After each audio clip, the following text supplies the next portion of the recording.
Olá, bem-vindo a mais um vídeo, meu nome é Adolfo Clay e hoje eu vou estar comentando sobre o chifre pequeno e se Antíoco Epifânio era de fato o chifre pequeno de Daniel capítulo 7.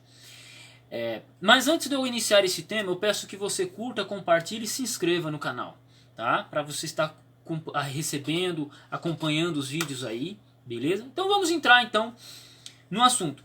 Teve um vídeo meu que eu gravei, eu vou deixar o card aqui. Vou deixar o card aqui. Vai estar aqui em cima aqui, tá? Sobre um comentário que eu fiz da Bíblia de Jerusalém que eu achei contraditório. Ela colocar Daniel, Antíoco Epifânio, como chifre pequeno em Daniel e colocar o quarto animal terrível e espantoso como a Grécia. Pô, não faz sentido nenhum. Enquanto que no livro de Apocalipse ela coloca um animal terrível, espantoso, um animal, uma besta extremamente poderosa em Apocalipse 13 e Apocalipse 17, significando essencialmente o Império Romano. Eu achei uma contradição. Eu sinceramente achei uma contradição. E eu gravei um vídeo, eu falei, gente, eu acho uma contradição isso. E teve amigos que comentaram, falaram, olha, mas isso aqui está de acordo com os melhores comentários da atualidade, isso e aquilo. A Bíblia de Jerusalém, ela segue um método histórico crítico e tal, e por aí vai. E isso me chamou a atenção. Eu queria responder já aqui, nesse vídeo, isso me chamou a atenção muito interessantemente. Por quê? Se a gente parar para analisar o método histórico crítico, esse sistema de interpretação, ele vai surgir no século XVIII, início do século XVIII. Esse não era o método de interpretação que Jesus utilizava nos primeiros séculos. Lá no primeiro século. Não é o sistema de interpretação judaica, tecnicamente, dos primeiros séculos. Se hoje você tem judeus que interpretam dessa forma, eu não sei. Mas, particularmente, eu não entendo que seja do primeiro século. Porque existe uma diferença entre o judaísmo de hoje e o judaísmo daquele tempo. Existe uma diferença entre os teólogos que interpretam alguns contextos, algumas profecias hoje, e os teólogos que interpretavam lá no primeiro século. Assim como os teólogos protestantes interpretavam de um jeito diferente. E o método histórico crítico não fazia parte disso. Não fazia parte disso. O método histórico crítico não fazia. E uma outra coisa é, Jesus ele não interpretava a Bíblia do ponto de vista do método histórico crítico. Por quê? O que é o método histórico crítico, Adolfo? Vamos lá para mais uma aulinha de exegese. Quem quiser ter aula de grego, crítica textual, fala comigo, eu dou aula de grego, tá? Só entrar em contato comigo, meu e-mail está na descrição do vídeo e por aí vai, fechou? Tá, e se você tiver interesse de aprender alguma outra coisa a mais, fala comigo e a gente vai conversando sobre o assunto. Beleza? Mas então, Jesus ele não usava o método histórico crítico. Já estava me perdendo. O método histórico crítico ele foi desenvolvido no início do século XVIII, 1700 e pouquinho, ali, que eles interpretam, acontece o seguinte, eles interpretam a Bíblia como um simples documento de um período, de um certo período. E nisso eles não estão errados. Só que existe uma outra questão, que é, a Bíblia ela é a palavra de Deus. E o método histórico crítico não interpreta dessa forma. Então se você se você se considera cristão e é um adepto do método histórico crítico, você está distanciado do método de interpretação, que é entender a Bíblia como uma palavra de Deus. Ponto. Se você enxerga só como apenas um documento escrito naquele período, e isso eu acho que tem que ser o ponto de partida para qualquer análise, mas se você só enxerga dessa forma, você está distanciado da questão, podemos dizer assim, sobrenatural, da questão divina da interpretação bíblica. Entende? Então, tem que ser analisado. Então, por exemplo, autores do método histórico crítico, eles vão dizer assim, o livro de Daniel foi escrito no ano 200 a.C., e não no século 6 a.C. Só que se você para analisar a linguagem do livro de Daniel, fica meio complicado de dizer que ele foi escrito no segundo século a.C., porque ele tem linguagens babilônicas do sexto século a.C., e que um cara no ano 200 a.C. não tinha às vezes acesso. Eles vão pegar um teólogo do método histórico crítico, ele vai pegar o livro de Êxodo e vai dizer para você, o livro de Êxodo foi escrito no período da Babilônia. Eles vão dizer essencialmente isso. Aí você pega o livro de Êxodo, conversando com um amigo meu que entende muito de estudo de Êxodo, de Pentateuco, de Gênesis, ele falou assim, olha, você tem expressões, uma linguagem palavras de cunho egípcio, no livro de Êxodo. Acho que até Moisés é um nome tecnicamente egípcio. Só que um cara, no período da Babilônia, não escreveria daquele jeito. Ele não usaria. Se fosse escrito no período da Babilônia, nos 600 a.C., ele não escreveria com gírias e com abordagens usando palavras egípcias, de origem egípcia. Ele usaria aramaico, assim como Daniel foi feito. Daniel foi feito no período da Babilônia, ele tinha o hebraico e tinha o linguajar aramaico babilônico. Beleza. Agora, o livro de Êxodo não. Então, existem algumas inconsistências dentro do método histórico crítico que me faz ser um pouco cauteloso com ele. Apesar de estar estudando exegese, eu ver na exegese, e até hoje eu ter seguido mais de perto o método histórico crítico para algumas abordagens, mas eu não concordo com todas as conclusões dele, desse método em si. Por quê? Porque eles não são coerentes, talvez muitos teólogos desse método não são coerentes com todas as informações. Ou eles não levam em consideração todas as informações.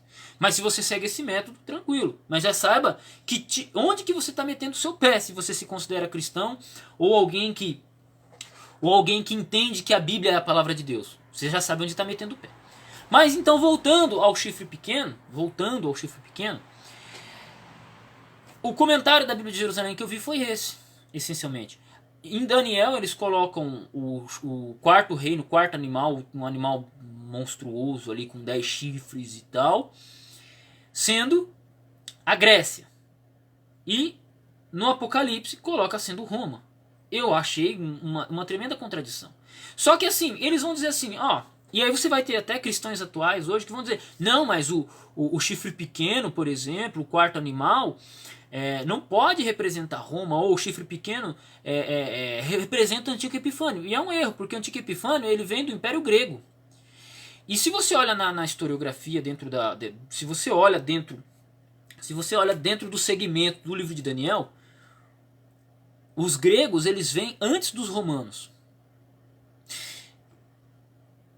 Você fala, não, mas peraí, Adolfo, o chifre pequeno tem que ser Antigo Epifânio. Foi lá, tem o livro de Macabeus. Você lê o livro de Macabeus, você vai ver. Ele fez isso, ele fez aquilo e tal. Tá bom. Se o Antigo Epifânio é o chifre pequeno, então, essencialmente, ele está vivo até hoje. Porque o chifre pequeno ele vai ser julgado no dia do juízo final. Ele vai estar vivo no dia do juízo final. O Antigo Epifânio está vivo? Não. O império dele ele era tão fraco que quando um romano chegou e falou para ele, ó, se você passar dessa risca aqui, tu morre, mano. Falou assim para o Antigo Epifânio. O Antigo Epifânio ficou miudinho, voltou pro Egito. Ficou miudinho. Então ele não era tão aquilo quanto os outros pensam. E outra coisa, existem dois textos no Novo Testamento, que me fazem entender que não é Antigo Epifânio. Você fala, como assim? Porque nem Jesus entendia que era Antigo Epifânio. Quer ver? Olha lá Mateus 24, verso 15. Quando, pois, virdes que a abominação da desolação de que falou o profeta Daniel está no lugar santo, quem lê entenda. Pera aí, Jesus não falou assim, olha, gente, vocês ficam de boa, que o juízo está chegando, porque o Antigo Epifânio, que é o chifre pequeno, o abominado da desolação já veio, já fez o que tinha que fazer, então agora eu só vou julgar ele. Ele não falou assim. Jesus falou assim, olha, quem lê entenda de que falou Daniel, quando vir dispôs a abominação da desolação. Isso é muito interessante. Ele coloca essa abominação da desolação vindo para o futuro. Para o futuro. Claro, para o futuro dele aqui. Para o futuro. Ele joga esse abominável da desolação para o futuro. E a Bíblia que eu uso aqui, que é uma Almeida Corrigida Fiel, coloca as notas, ela colocou as notas aqui para Daniel 9:27, que fala do chifre pequeno, Daniel 11:31, 12:11 e Atos 6. Porém, tem um outro texto que é Marcos 13, verso 14. Abra lá sua Bíblia em Marcos 13, verso 14, que é o texto paralelo a isso. Né? Essencialmente é a mesma citação, mas é um texto paralelo. É mais um texto do Novo Testamento, 14, verso 13. 14, verso 13, que diz o seguinte. 13, verso 14. Que diz o seguinte. Ora, quando vós virdes a abominação do assolamento, que foi predita por Daniel o profeta, estando aonde não deve estar, quem lhe entenda, então os que estiverem na Judéia fujam para os montes. Olha que interessante. Ele fala, os que estão na Judéia. Então, vamos reler de novo, cara. Ó, ora, quando vós virdes a abominação do assolamento que foi predita por Daniel, o profeta, estando aonde não deve estar, que ele entenda, então os que estiverem na Judéia fujam para os montes. Ele falando o quê? Quem estiver na Judéia foge para os montes. Então ele está colocando essa profecia para se cumprir ali, nos tempos da Judéia. Ele está falando para os discípulos ali. O que isso quer dizer? A destruição do templo de Jerusalém no ano 70 depois de Cristo. Jesus ele está colocando para o futuro dele. Uma perguntinha. Quem é que veio e destruiu o templo de Jerusalém? Foi a mando de quem? Quem é que estava no comando? Opa, Império Romano. Não era Antíoco Epifânio. Era Império Romano. Você tem um general romano juntando tropas romanas, contratando as equipes, né? Porque os romanos eles sempre contrataram tropas de várias nações, né? Toda nação que ele conquistava, que o Império Romano conquistava, eles colocavam o exército à disposição deles, como tropas, né? Então as tropas romanas, na época eram as tribos árabes ali divididas, compuseram o exército e eles foram invadiram o templo de Jerusalém e destruíram. Opa, cumprindo a profecia do abominável da desolação. Então, o abominável da desolação, ele está dentro, encaixado dentro do Império Romano, e não do Império. Então não tem como ser Antíoco Epifânio. Me olha para esse texto, usa o método histórico crítico e me diga que foi Antíoco Epifânio aqui. Não dá. Não dá, é para o futuro. É claro, estou falando do futuro de Jesus, ele está colocando. Ele não falou, olha, profeta, o abominável da desolação já veio. Ele não falou isso. Ele falou, virá ainda, quando ele tiver. Quem lê entende. Ó, gente, volta lá pro livro de Daniel. Volta lá pro livro de Daniel. Então esse abominável da desolação, ele tem que vir do Império Romano. Essa é a interpretação que Jesus dava. Essa era a interpretação que Jesus dava. Aí eu pergunto, eu fico com o que Jesus coloca e eu extraio minha interpretação do que Jesus disse, ou eu extraio minha interpretação de um método que foi inventado no século XVIII, influenciado pelo iluminismo, influenciado por pessoas que não têm um interesse tão grande assim na questão espiritual, né? Eles estavam mais focados na questão documental. Outro ponto muito interessante, o próprio método histórico crítico, pelo que me parece, ele foi criado por uma pessoa que ela tinha conceitos, ela era anti-judaica, né? Ela era antissemita. Então, querendo ou não, os pressupostos para trabalhar o método histórico crítico, eles também têm uma pegada antissemita na sua origem. Não estou dizendo que quem hoje segue o método histórico crítico é um antissemita, mas o cara que desenvolveu o método, um dos principais desenvolvedores do método histórico crítico, ele tinha pensamentos antissemitas. Aí eu pergunto, aí ele vai aplicar o método histórico dele para explicar Daniel, para explicar as profecias do que a gente chama de Antigo Testamento? Ele vai explicar de maneira positiva, vai explicar de maneira como é, ou simplesmente ele vai colocar o preconceito dele acima de tudo? Ele vai colocar o preconceito dele. E a partir disso foi sendo usado. Interessante que o método histórico crítico foi aplicado primeiramente ao Antigo Testamento. Depois, alguns teólogos começaram a aplicar para o Novo e ó. Entendeu? Então, o que acontece? Essa é a minha visão. Tá, gente? Isso eu estou falando aqui para vocês. Interpretação de como eu encaro. Eu fico com o que Jesus disse ou não. Porque o método que eu sigo, que eu pretendo seguir e quero me aprofundar, é o método gramático histórico. Ou histórico gramático. Você tem um texto. Eu entendo que Deus inspirou homens a escreverem, e que o método histórico crítico, por mais que ele tente ser metodológico, ele desrespeita algumas questões dentro da própria metodologia. Não sou talvez a melhor pessoa que possa estar dizendo isso aqui para você, e peço perdão. Talvez futuramente eu possa construir melhor esse pensamento. Possa não, futuramente eu vou construir melhor esse pensamento, essa argumentação, tá? Porém, lembre-se disso. Uma das coisas que eu aprendo da historiografia é questionar as fontes. Sempre quando você vai estudar algum documento, você questiona a fonte. E quando você vai utilizar um método, seja ele o gramático histórico, ou gramático histórico crítico, ou seja lá o que for, você tem que questionar o método também. Por quê? Porque ele surgiu num período da história. Opa, quando é que esse princípio de interpretação ele surge? Ele surge assim, esse era o que Jesus usava. Quando Moisés escreve, ele estava preocupado em que isso seria utilizado pelo princípio de interpretação histórico crítico? Não. Moisés tinha outras preocupações. O Antigo Testamento ele é construído com outras preocupações. O Novo Testamento ele é construído diante de algumas problemáticas. E assim vai. Então, assim, quando a gente volta para o estudo da profecia, o próprio Jesus não entendia que era Antíoco Epifânio.